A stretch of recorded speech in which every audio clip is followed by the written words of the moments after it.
In this video, I'm going to show you how I made a simple track system for the top side of my table saw fence in order to mount vertical pieces without getting in the way of the fence or anything I'm cutting.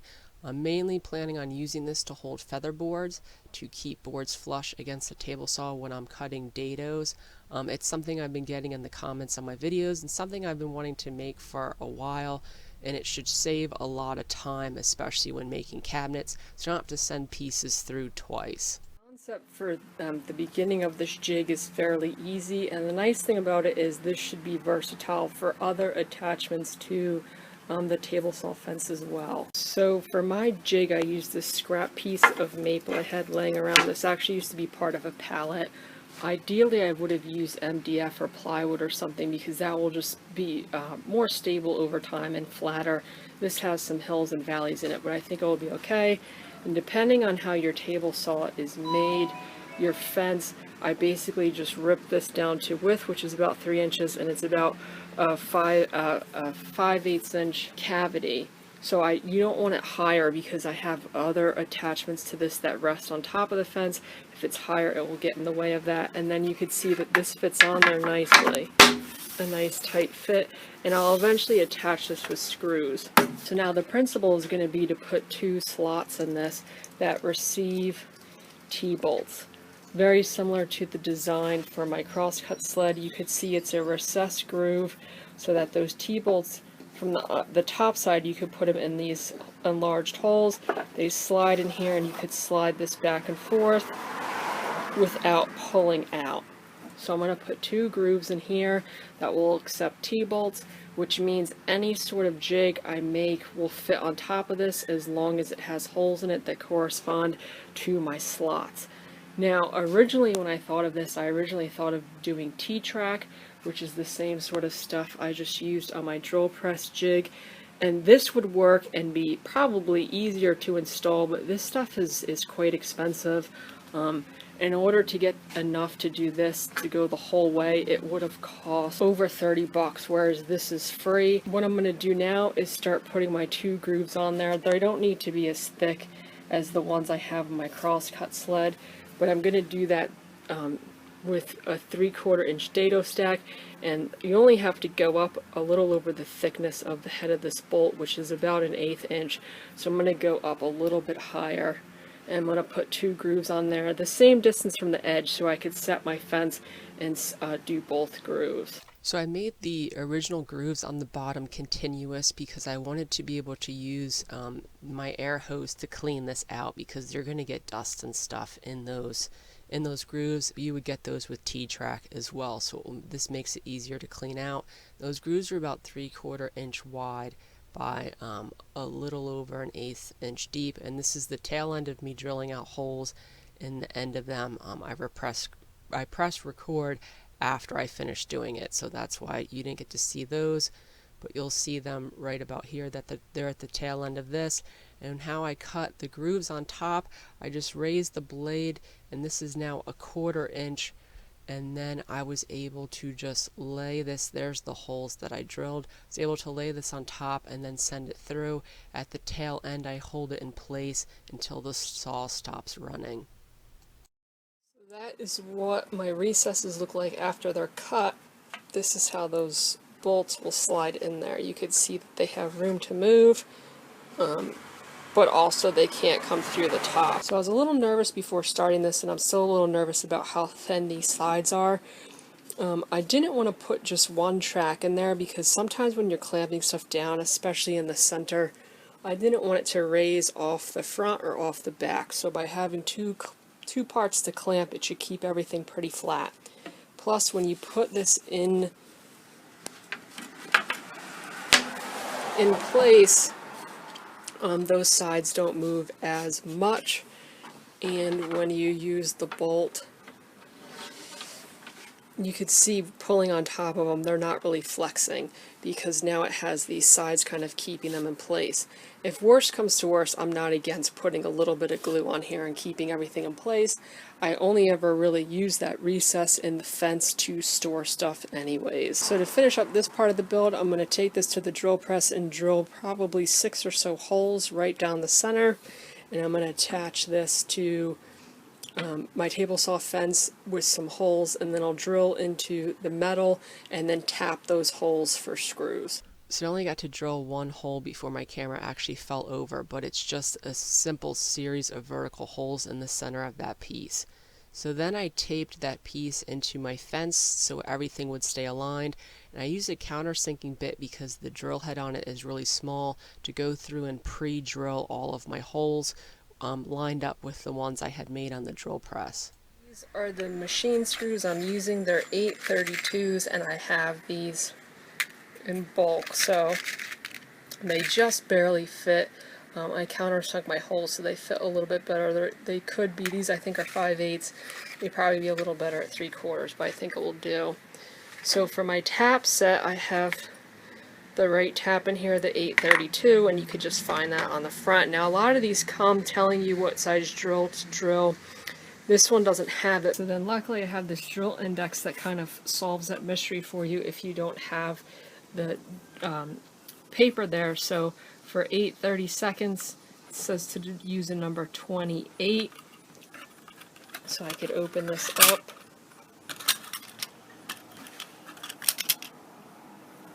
And get my number 28. And then this is the bit that you have to use for that tap. So if memory serves, that drill bit was actually a tad on the small size. I think I ended up going up at least a size in order to pre-drill all these holes, because the taps that I have, I don't even remember where I got it from, but it's not a great one. So once you have those holes in there, you can use your tap and die set to put some thread in those holes. And these don't have to be super accurate. I basically just wanted to hold down that piece of wood. So I'm going through fairly quickly and doing this, just making sure to back up as I go so that all those burrs snap off. I'm not super concerned about them being perfectly vertical or anything like that. So once that was done, it was pretty snug, but I still was a little concerned about the play in the sides, and I thought about it for a little bit, and I could not think of a reason why I would ever have to remove this piece. So I used some really high-end spray adhesive. It's 3M's 90 strength spray adhesive. I got it a while ago to glue some etched Teflon onto some lumber. This stuff is really strong, so I sprayed that on there. I put all my screws in. This has been on there for about 2 weeks and it hasn't budged. And then I just lightly sanded it to kind of clean up all that. That glue will get on everything, but luckily the edges of my fence are plastic, so it comes off pretty easily if you don't let it dry. So then I started making the fence attachment to go on top of this, and I went through this pretty quickly because it was a very simple process. I had some scrap MDF laying around, I believe it was 1/2 inch, and I went through and I just rough cut 4 45s. They weren't a particular size or anything like that. I just wanted to make sure that they could hold up this front edge of this piece. So then I got 2 scraps of more 1/2 inch MDF, and right now I'm using a 3/4 inch piece of plywood, which is mostly what I cut when I'm using the Dado stack to kind of measure where I should mount these feather boards. And I wanted to mount the feather boards about centered of the slots on the feather board so that they have some room to go up and down on the piece. So I drew those lines and then located where the holes had to be for the feather board, as well as I lined up the flat stock on the back, the holes for mounting onto the wooden T-track. So then I glued those together using the 45 so everything stays nice and square. And I also used a piece of plywood to keep everything flat on the face as well, double checking to make sure everything was square as I went. Then I added a piece on the back, which I later ended up trimming down because it was a little too big, just so that this can't go past the edge of the fence. You don't want this going past the edge of the fence because you don't want it to hit anything that you're cutting. And then I clear coated everything with multiple coats of clear. I made a couple extra fixtures for this jig, and it's time to try everything out and put it together. But I ended up having to order some more knobs. And this set, I got it for the knobs, but it did come with spare T-bolts. And that's just because with my drill press I just made, I kind of stole knobs from other jigs to use on that, which means I was stealing knobs from the drill press table to use on this. and it's just going to get annoying every time I go to use a tool having to take the knobs off. So I bought some more, and I was pleasantly surprised. This was like $11, and you get a bunch of T-bolts and 8 knobs. So comparatively speaking, when I used to buy these knobs, I would buy them from McMaster Carr, and if you can find them at Lowe's or Home Depot, they're about the same size. So to get the same knob, 5/16 is like $3 a knob, whereas in here alone there's 8, so that would have been $24 just to get these knobs from a place like this, and I got this for, like I said, 11 with all the bolts, so I was pretty happy about that, even though Amazon is the devil. So one of the first things I did was I modified my sacrificial fence in order to fit on top of this jig as well.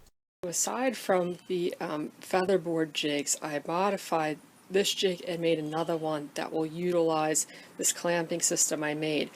I didn't film it because I already had this one mostly made, and this is my sacrificial fence that I use for close cuts against the blade, especially when cutting rabbets. So I used to clamp this to the fence, which was kind of a pain because I would use pipe clamps, and they do not love to stay aligned in general. And then if you had a thick piece, the pipe clamp would hit. So sometimes I had to use double stick tape to attach it to the fence. So after I made this, I realized I could easily convert this and utilize these T-tracks up here by just adding a piece of wood on top. You could see I just screwed about 6 screws in there, and then drilling a bunch of holes so that I could clamp it wherever I want, and that went on there perfectly. And you could see that from the edge it's extremely flush to the fence, which is what you're looking for, so that your cuts will come out square. There's no gaps in between here and the fence, and it goes in place pretty easily. So that is going to be a much easier way to use my sacrificial fence.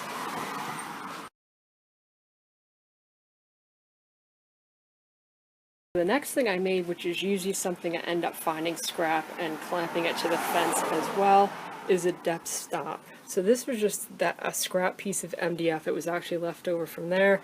I just, it already had a rabbet in it, so I utilized it, and I just attached these two with some glue and some brads, lined up the holes and drilled them off center so that both the knobs could spin freely.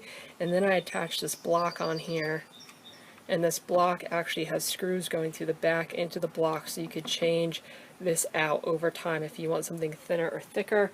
And basically what this does is it allows you to use the miter gauge to make repeated cuts at a set width without running your board against the fence, which if you do that, it's super dangerous and most likely catch and kick back on you. So what this does is it's set far enough back from the blade so you could slide it up against that stop. So let's say you want 3 inches, set it for 3 inches, and then once it clears that stop, you can make a safe cut without it binding against your fence. Once you cut it, you could slide it back and then keep sliding each forward and back and make multiple cuts with the same width.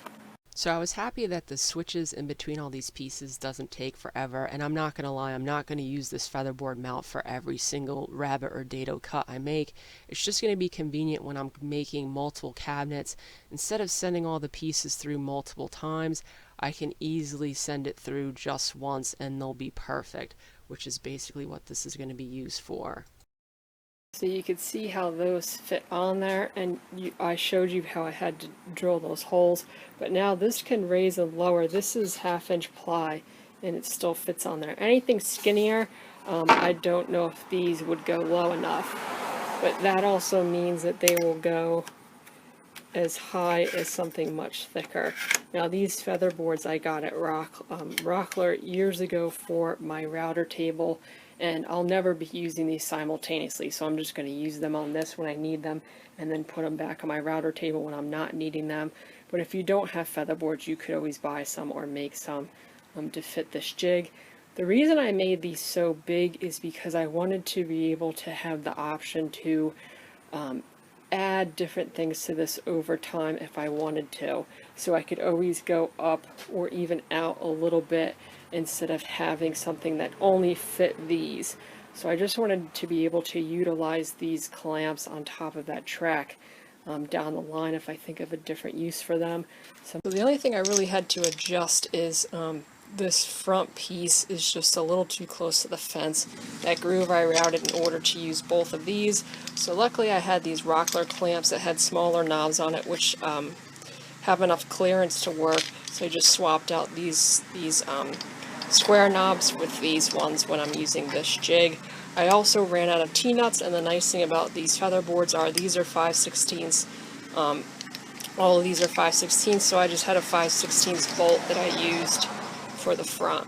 So then I just did a series of test cuts and everything seemed to be working pretty well. I've seen this jig made where that top section, a similar design where that top section is just one long piece with a piece of T-track in it. That would work as well. I just wanted to use stuff I had in my shop. I didn't want to have to buy anything for this. So one of the other things I wanted to use this jig for was to use it with my sacrificial fence when I'm cutting rabbets. I quickly found that I had to make some modifications in order for that to work. Instead of having just a couple holes in the top side fence of the sacrificial fence, I ended up cutting some slots so that this could slide on top of the fence as well. You could see now that this slides, and then I could put my featherboard pieces on there and use this all in conjunction. The featherboard pieces, you do need a 3/4 inch shim to run it, and I had to get a longer featherboard that I use on my table saw in order to cut those. Now this setup's a little tedious, I'm not gonna lie. However, you could see at the end there that Rabbet is just about perfect around the corners, which is usually where I have problems. The plywood, even the good grade plywood, just isn't perfectly flat. So if your rabbets aren't flat, it's just a real pain when you go to set up a cabinet and you have undulations in the piece. So this will just keep everything flat.